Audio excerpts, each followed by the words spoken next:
નમસ્કાર. ચાલો આજે ગણિતની એક એવી રીત શીખીએ જે ખૂબ જ કામની છે. આપણે દ્વિપદીઓનો ગુણાકાર કેવી રીતે કરવો એ જોઈશું, અને એ પણ એકદમ સરળ રીતે. હવે સ્ક્રીન પર દેખાતું આ સમીકરણ જુઓ. કદાચ પહેલી નજરે થોડું અઘરું લાગે ખરું ને, પણ ચિંતા ના કરશો. આને ઉકેલવાની એક એવી મસ્ત રીત છે જે આજે આપણે શીખવાના છીએ.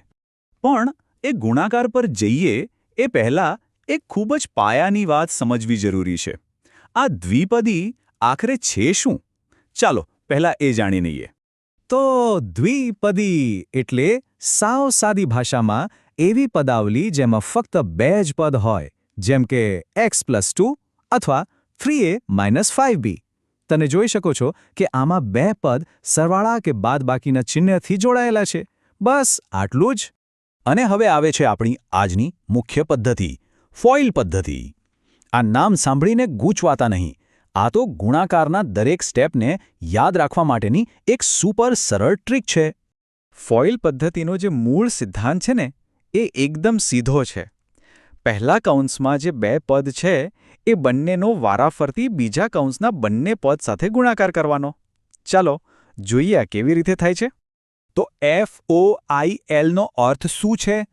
F એટલે ફર્સ્ટ, એટલે કે બંને કૌંસના પહેલા પદ. O એટલે આઉટર, એટલે કે બંને કૌંસના બહારના પદ. I એટલે ઇનર, એટલે કે અંદરના પદ. અને L એટલે લાસ્ટ, એટલે કે બંને કૌંસના છેલ્લા પદ. બસ આ 4 ગુણાકાર કરવાના છે. ચાલો હવે થિયરી બહુ થઈ. આ પદ્ધતિને સીધી પ્રેક્ટિસમાં મૂકીને જોઈએ. ઉદાહરણો સાથે સમજીશું તો બધું એકદમ સ્પષ્ટ થઈ જશે. યાદ છે પેલો સવાલ જેનાથી આપણે શરૂઆત કરી હતી? ચાલો હવે એને જ ઉકેલીએ.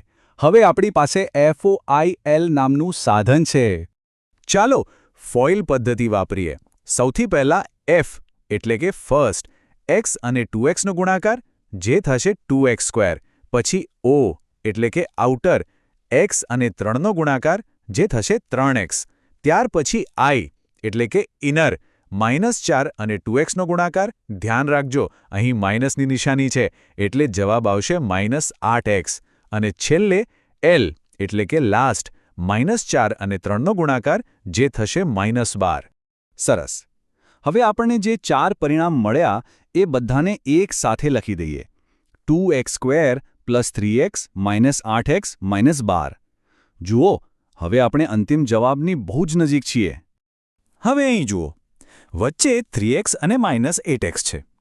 આ બંને સમાન પદો છે, એટલે એમને ભેગા કરી શકાય. તો 3xમાંથી 8x જાય તો શું વધે? -5x. બસ તો આપણો અંતિમ જવાબ છે 2x² - 5x - 12. જોયું કેટલું સરળ હતું? ચાલો આપણી સમજને વધુ પાકી કરવા માટે બીજું ઉદાહરણ જોઈએ. આ વખતે સમીકરણમાં x અને y એમ બે ચલ છે, પણ ગભરાવાની જરૂર નથી.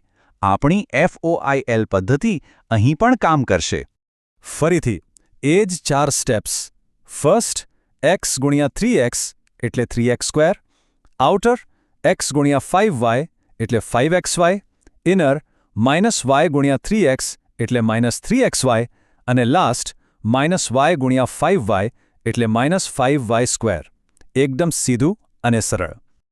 અહીં પણ આપણે વચ્ચેના સમાન પદોને જોડીશું, એટલે કે 5xy અને -3xy. 5xyમાંથી 3xy જાય તો 2xy બચે.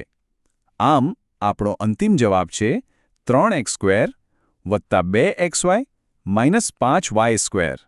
સારું, હવે એક રસપ્રદ ઉદાહરણ લઈએ. આમાં કોઈ પણ ચલ સમાન નથી. જોઈએ આ કિસ્સામાં શું થાય છે. A + 7 અને B - 5 પર ફોઇલ પદ્ધતિ વાપરીએ તો આપણને 4 પદ મળે છે.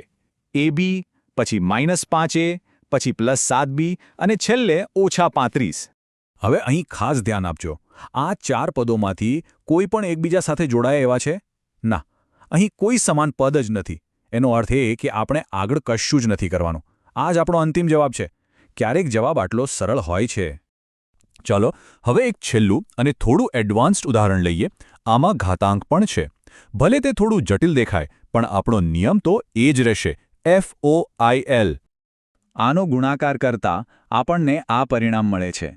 5a³ - 3a²b વત્તા 10ab² ઓછા 6b ઘન. અને ગયા ઉદાહરણની જેમ જ અહીં પણ કોઈ સમાન પદ નથી, માટે આ જ આપણો ફાઇનલ જવાબ છે. સરસ. આપણે કેટલાક અલગ અલગ ઉદાહરણો જોયા. હવે ચાલો આખી પ્રક્રિયાના જે મુખ્ય મુદ્દા છે તેને ફટાફટ ફરી એકવાર જોઈ લઈએ. તો બસ આ 4 વાતો યાદ રાખવાની છે. પહેલું, દરેક પદનો દરેક પદ સાથે ગુણાકાર. બીજું, ગુણાકાર પછી સમાન પદોને ભેગા કરી દેવાના. ત્રીજું, વત્તા અને ઓછાના ચિહ્નોનું બરાબર ધ્યાન રાખવું. અને ચોથું, એ યાદ રાખવું કે ગુણાકારમાં ચલનો ક્રમ મહત્વનો નથી, એટલે કે BA અને AB એક જ કહેવાય. અને અંતે આ રહ્યું FOIL પદ્ધતિનું સામાન્ય સૂત્ર. આ સૂત્ર એટલે આખી પ્રક્રિયાનો સાર. અને જો તમે યાદ રાખી લો તો કોઈપણ બે દ્વિપદીનો ગુણાકાર તમારા માટે એકદમ રમતવાદ બની જશે. બસ થોડી પ્રેક્ટિસ કરશો અને તમે ચોક્કસપણે આમાં માસ્ટર બની જશો.